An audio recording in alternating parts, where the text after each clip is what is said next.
Hello,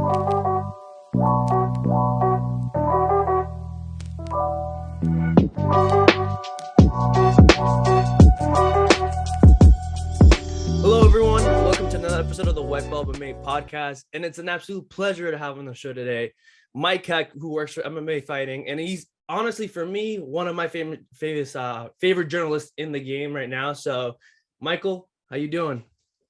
Doing great, man. And you can call me Mike. Only my wife calls me Michael when I get in trouble. But it's good to be here, man. I appreciate the kind words and excited to be on the other side of this for a change. Yeah, definitely. So, Mike, for me, like the first time that I saw you was about it was during like the pandemic, right? Like obviously, like there is, really nothing to do. We're all locked down and all that. And like I've always followed MMA fighting for like a while now because I'm a big fan of Errol Hawani and all that stuff. But then you came right out of the blue, and I was like, oh man, I love the way this man does his interviews. Like it's like real conversational, like it's not like uptight, no nothing. And I just want to ask for you, like, obviously for me, it just seemed like out of nowhere, but I'm pretty sure that the journey to get to that point was a bit. So just tell us about how you got into MMA reporting or journalist. Yeah, I mean, luckily I have time today to tell the story. I mean, it's really just a long winding road because the MMA thing really came out of nowhere for me. Mm-hmm. It was I was always a fan. Like I'm one of those guys that was like a generational fan. I watched like a little bit. I knew what was happening in some of the early days of the UFC. But when the first is the Ultimate Fighter came out, that's when I like really got hooked. Diego Sanchez was such a madman that I was hooked on it. I had to watch every single week to just see what this crazy man was going to do. I didn't care about any other drama. I just want to see like what kind of place he was going to do his weird exercises in. Is he going to jump off a cliff? Like what the hell is this guy going to do? So obviously I watched that, started watching a little bit more. And then the fanmanship just kind of like faded in and out because as you know, now, especially now, it's very difficult to be an MMA fan. You have to invest a lot of time. And, when you're in your 20s, you want to go out there and go with your buddies and meet women and do all that kind of stuff. So I actually got into the radio business a few years back. It was right around actually this time that my radio journey began. And I was doing like a sports podcast on the side with one of my buddies, my friend Ryan Sprague. And I was a Boston guy. He was a Chicago guy. And we would just kind of like hit record and just talk crap about our teams and stuff. And then I had this interview with Joe Proctor, who was a Boston fighter. He's on one of the seasons of The Ultimate Fighter. And we had like a 30-minute interview and it went really well. And someone had listened to the interview and reached out to me. And he said that he represents a bunch of some of the old UFC fighters like Cal Warsham and Pat Smith and names like that. Emmanuel Yarbrough, God rest his soul. And he was like, do you want to start interviewing some of like the OGs? I was like, absolutely, let's go. And from there was this big event out in Syracuse, New York, called the MMA Classic Fan Expo, which had all these legends, but there was also guys like Brian Ebersol, Burt Watson was out there, Dan Severn was out there, but then there were some current fighters like Carla Esparza and Felice Herrig, Ashley Evans Smith, and some others. So I went out there and just interviewed a bunch of the fighters and just got to realize that there's more to them than just fighting. They are very fascinating people with a lot to say. They're very intelligent and they've lived some crazy lives. And after that weekend, I remember telling my buddy Ryan, who actually went to the event from Chicago, I said, we're done with the sports fan like podcast we were doing. We're just going to do an MMA from now on. And he was a little skeptical. And then the more interviews we did, the more it became clear to him that, okay, we did the right thing. And everything just kind of went from there, man. It was just one big roller coaster ride and ups and downs. And here we are all these years later. I think like 6 years later, we're here and doing the damn thing. And yeah, it's just been a crazy ride that just continues on. Yeah, definitely. And I do have to touch a little bit since you said that you're a Boston fan. I'm from Massachusetts as well, but as you can see from right here, I'm a Giants fan. So I feel like as a Giants fans, we've been cursed since winning those Super Bowls. But for you, after 1 year of quote unquote rebuilding, how do you feel about your Patriots getting back to the playoffs with a rookie quarterback? Because I kid you not, for me as a Giants fan, it's been years. And like, I'm over here, I'm like, I thought rebuilding was supposed to take a couple of years. But for you guys, apparently with Bill Belichick and Mac Jones, I guess you guys just didn't miss a beat. I don't know if I'd go that far, but I would say that I kind of feel with this season the way I did the second time the Giants and the Patriots played in the Super Bowl. Like, I didn't care. Yeah. I was the fact that they made it that far when they shouldn't have, I was okay with it. Like, whatever happens now, they're going to make the playoffs. If they win a game, great. If they win another game, great. If they go to the Super Bowl, awesome. If they win it, holy cow. But yeah, I don't know. It's cherry on top of the sundae at this point. Like, whatever happens is just gravy. And if making the playoffs and winning a game, that'd be like a very successful season in my eyes. Yeah, I mean, that sounds good. Man, at least you guys are in the playoffs. We're over here still trying to figure out the whole situation with Daniel Jones. Our backup quarterback just got injured. So, yeah, tough times as a Giants fan. I really do believe we were cursed since winning the Super Bowls. But to bring it back to your MMA journalist journey. So, you said you got into radio, and then you did like the whole podcast with like your friend, and you eventually got into like, just making it like a strictly MMA podcast. So, as you were doing the strictly MMA podcast, like eventually you got to MMA fighting, but how'd you get in contact with MMA fighting and hopefully get an opportunity with to work for them? So I did everything independently for a couple of years. It was just me doing interviews, and like some of the interviews would get picked up by some sites. And I worked with Eric Koval from IMA News for a while. I actually met him out at that event in Syracuse, and I did an interview with him. I was fascinated by how one decides to start an MMA website. And I thought the way that he sort of approached the event was brilliant. So I talked to him about it. And then a few weeks after that event, he reached out to me. We became friends on Facebook and was like, do you just want to host your show on the website? I said, sure. And that relationship built. Eric's one of the best people I know in this industry. And I remember going to cover UFC 208 in Brooklyn. I used my radio station to try to get credentials, and I actually got them, which was flabbergasting to me. I was like, I'm just going to apply. They're going to say no. And then once I got them, I was like, well, I got to go cover it now. Like, when I'm going to get the opportunity to go to Brooklyn and cover a UFC pay-per-view. And I met Mike Dice, who used to be the front man over at Fan-Sided MMA. And he was like, oh yeah, I listen to your show. Do you ever get into writing? Have you ever written anything? I was like, no, not really. I haven't really done anything since college. He was like, well, you get the chance to like make some money. It's some good experience. Like, we'll help you, man. We'll help you. And I was like, all right. So I ended up jumping on with Fan-Sided, and we had like a dream team for a while. It was Dice, Jose Youngs was there, James Lynch was there, myself, we had Kristen King, Nicole Bosco. I mean, we had Spencer Kite was there, who works for UFC.com. Like, Amy Kaplan was there. She was right when she was coming up in this industry. Like, we had a rock star team. And then Dice went on to NBC Sports Chicago. Jose obviously went to MMA Fighting, and things sort of changed. And yeah, it was just, covering MMA is tough because you feel like you're onto something, and the confidence starts to rise, and then things happen. You just realize like maybe the opportunities aren't here. And there are times where I got promotions working at the radio station. I was like, all right, maybe I should just focus on this and just give this everything I have. This is the safe bet to make. It's money in the pocket. And I had so many people tell me like, you can't stop, like, keep going. Even if you do like one interview a week, just do it. I've had fighters that I talked to that I had relationships with, and I was like, I don't know if like I'm going to do this anymore. And they're like, nah, man, you got to go. And I'm so glad I had those conversations, because it just kind of kept going. And then I got out of radio. I took like a different turn in the radio industry. I went more to the marketing side, and I just couldn't stand it. It was terrible. Yeah. And I talked to my wife. I was like, give me a year. Just give me 1 year. I'm going to go full time with this. Like, I'm just going to freelance. It's not going to be a lot of money. It'll be very little money, but just give me a year. And if something doesn't come of this for a year, after a year, I will be done. I won't do any more interviews. I won't talk to any fighters. I'll just watch as a fan, and that's it. And she said, go for it.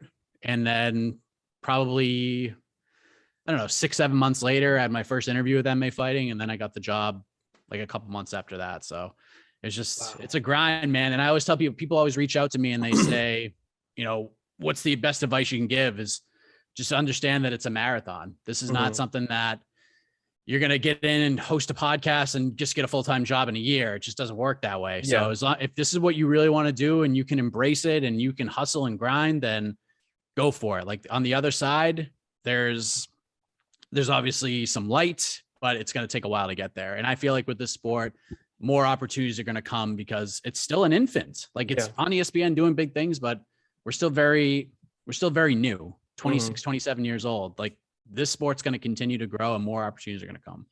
Yeah, and I kid you not, I kind of got goosebumps when you kind of told me that you're like, you know what, screw it, like give me a year, I'm gonna go all in, and then it's not like 6 or 7 months later, you ended up getting that interview with MMA Fighting, but like especially around like the 6 to 7 mark, like I like were you kind of getting those thoughts that they're like, oh man, that deadline's getting pretty close? Because I know for me, I would have been freaking out a little bit. I would have been like, oh my god, like it's coming up, like I need something now. But for you, like did that support group just kind of like again just kind of keep you going, just like the way they did like before you did like the jump onto doing this full time? Yeah, I always had the mindset that I'm not like I don't handle things like everybody else. Like you watch my interview style, it's very relaxed. Oftentimes we don't even talk about fighting. We just talk about like other stuff. And it's just very chill. It's like I handle it as if me and this individual are just like sitting at a bar having a beer. Like, what would we talk about? And these are like the exact questions I would ask them if we were just sitting at a bar. And then whatever they respond, that's where the interview goes. And I just knew that I just needed an opportunity. And I had talked to my wife a couple of years prior about going full time. We're just like, we just can't. Like, we just had a kid, and she's like, we're just not in like a financial position to do it. Like, not that I don't think you can do it, but we're just not really in a place to do it. And this time she kind of let me go. And I just, at that point, when I knew that this was going to happen, I reached out to everybody. I was like, hey, do you need a guy? Like, I'd be happy to do it. Some people knew who I was, others did not. And some gave me opportunities, others did not. I jumped on, did a lot with Eric, with My MMA News. I did a lot. I jumped on with BJ Penn for a little while. Flow Combat before they kind of just exited the space in a lot of ways. Like worked with Hunter Homistak, who actually helped me with my writing quite a bit. And I jumped on with some other sites like the Body Lock, the Scrap, which I believe is still up and running. And I just gone out with a lot of people. And interestingly enough, by the time like I started getting some sponsorship deals, like a little bit of money was coming in. I was doing some DJing and some emceeing on the side. So like I was bringing in somebody. I was doing some PA work for a local college like summer baseball league around here. So I was doing like some PA work. So I was keeping myself busy. I was making some money outside of it, but eventually it just got to the point where I had the interview with MMA Fighting. I was waiting for an answer. And as I was waiting for an answer, I got a couple of big sponsorship offers, like offers to the point where I could have been fine. Like I would have been in a pretty good spot if I took this. So I remember reaching out to whoever I was interviewing with MMA Fighting. And I was like, I don't want to be a pest. I'm not trying to be that guy, but something just came sort of across my desk and it's very interesting. So I just need to know if I'm still an option. Because if I'm not, like, just let me know and it's all good. But if I am, like, just let me know. Like, if I'm not, just tell me now. And the email response was, oh, you didn't get the offer? I'm like, what? An offer? And then he called me on the phone and was like, oh, I guess I broke some news for you. You're getting an offer. And I was like, all right, cool. So I put myself and I was doing so many. I did hundreds and hundreds and hundreds of interviews in those like 6 or 7 months. I was just doing video and just doing everything myself. I was writing all the articles. It was wild, man. I was hosting like an old variation of Between the Links back then with multiple people, which was chaotic, doing all these different things. Like every day I was doing something. And even for like UFC events, like pay-per-views, I would be the guy doing all the recaps for my MMA News. Like I did everything because I knew like one day if I get brought on somewhere, I'm gonna have to do all of these things. So while other people don't want to do them, I'll just friggin' do them. Like no one else wants to do them, tag me in, I'll go. And yeah, that's it's just crazy, man. Like this whole road and MMA and all that stuff, it's wild. And I thought I was busy freelancing. It's even busier now. So, but I love it. I love it all. Yeah, I can imagine. But like you said, is like you really do have to have like a great passion for this sport, because like there's a UFC event almost every week. That's just not counting Bellator and all these other promotions that are coming here. But for you, like I've also heard that like your first week for MMA Fighting was, I think, was it a week after like the first lockdown happened here in the US? So like, man, what are the odds of that? Like, it tells a little bit about that, because I'm assuming you got thrown right into the fire like moment that like, you know, you got hired, because during the pandemic, there was really nothing going on. So like you kind of had to kind of create things out of the fly. My first day was the day everything shut down in the United States. Oh my god! It was the day Massachusetts shut down. It was crazy, and I remember it was like I was so happy to start, but at the same time, like I was like, oh man, like how long is this gonna last? Like if this pandemic like is as bad as some people that say it's gonna be, my wife and I are like, man, I could get fired in like a week, a month. Like who knows what's gonna happen? And like I wouldn't blame them. It's just the nature of business at this point. But Yeah. you know, there was all sorts of layoffs and things that were happening within the company, and luckily I got through it. But we found ways to make things happen. Like I thought it was a very good time for me because everybody was available. No, all the fighters were available. All the fighters wanted to do media because they didn't know what was going to happen. So they needed to stay busy and do some stuff. So I was able to get some really good interviews. Chael Sonnen was, I think Chael might have been the first, maybe the second interview I did with MMA Fighting, because they were still doing Submission Underground shows. They found like some abandoned warehouse and was doing SUG shows. So it was kind of like Fight Club, like in this like underground basement.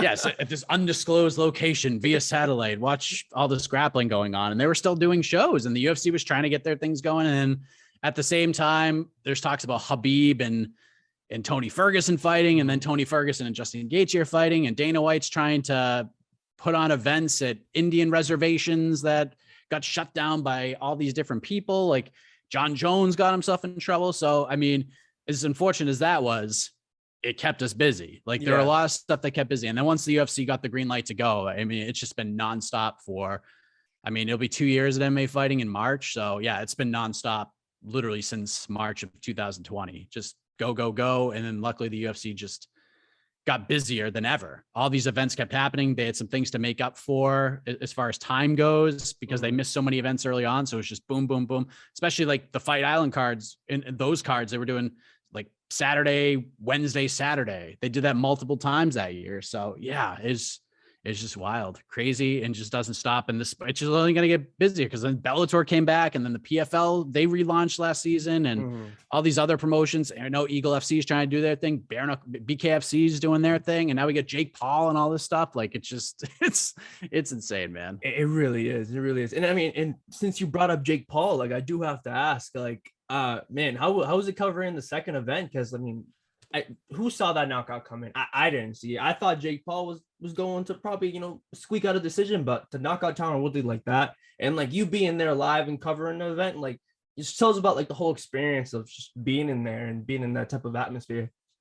I'll start with the knockout because the fight sucked. You probably watch it. It sucked. It was horrible. It was literally the worst fight on the card. It was one of the worst fights I'd ever seen in my life. And then the knockout happened, and it was like one of those, it was probably the most holy-esque moment that I've had attending a live sporting event. I was just like, whoa, I cannot believe that just happened.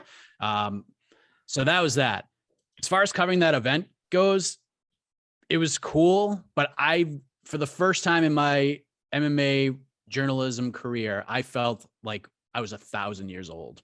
I really did. I didn't know who anybody was. I saw line, like before the press conference and before the weigh-ins, I saw lines of people lining up to take pictures with these celebrities. And I didn't recognize any of them. There was this other reporter who worked for the Sporting News who was like standing right next to me during the weigh-ins. And we're looking at each other like, who the hell are these people? Like, I feel like I'm 455 years old right now. It was really shot. Like that was the first time I've ever felt that way, like covering an event. Normally I'm like, I fit right in. I can keep up with these young bucks. But I literally had no idea who these people were. So it was a trip just seeing who's famous and who's not, and then finding out why. But I will say I have a newfound respect for Nate Diaz that I probably like. I've always had a lot of respect for that guy, but everybody loves him.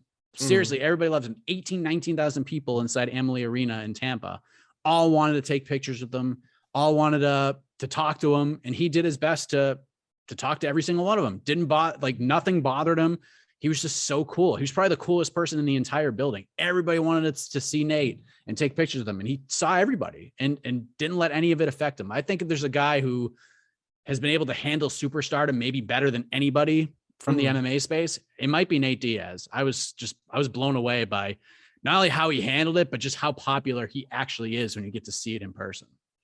Yeah, definitely. And then he definitely, came out of that event with several memes, especially that meme of him punking out that I'm assuming that he was an MMA fighter, right? But like people thought that he was a fan. But yeah, like Nate Diaz, he's freaking awesome. So yeah, man. So like, I like again to bring it back to your journey a little bit too. Like the What the Heck series, like how did that come about? Because like, it eventually, like, there's some channels that you see that they put out one interview and then like and just just kind of keep that same format from on. But for you decided to kind of like bolt them up together. So what was the idea behind that? And give us a little bit of like the origin story of the name, because the name again brilliant, because it's like it catches your attention. Like it definitely caught my attention when I first saw it come up on my YouTube feed. So yeah, tell us a little bit about that. So I knew when I got on, like, two things I wanted to do. One was Between the Links, and then one was an interview show. Just how, like, I knew there was a hole that needed to be filled for MMA fighting. We hadn't had like an interview show quite like that since the MMA Hour. Ariel was with ESPN at the time, so I was like, I got a good enough relationship. Like, I can't pull in GSP whenever I want, like he can, but I got relationships with some pretty big names, and like now that I'm MMA fighting, I got a little more like I got a little more testicular fortitude, if you will, to reach out to try to get some of these bigger names, because I could say like, hey, I'm with MMA fighting. So yeah, that's basically how it started. Getting the name was the toughest part of it of all, because I had probably 100 names in mind and we listed them all down. We had like Slack conversations, like, what are we going to name this show? And then finally someone's like, why don't we just call it What the Heck? And they're like, if Mike's okay with it, I'm like, well, I've been called What the Heck my entire life, so it actually would make all the sense in the world. And it just stuck, man. Like someone said, I forget who I get to give credit to. Might have been Guillermo Cruz, actually, who was just like, just call it What the Heck. And I was like, fine, that's what we'll call it. And yeah, the show is fun. It was very stressful. Like I totally, and I've done shows like this my entire career, where it's just reach out to a bunch of people, see who will say yes. Some can, some can't. Maybe you'll get them next week. And then it was always funny. Like one week I'd have like one person respond.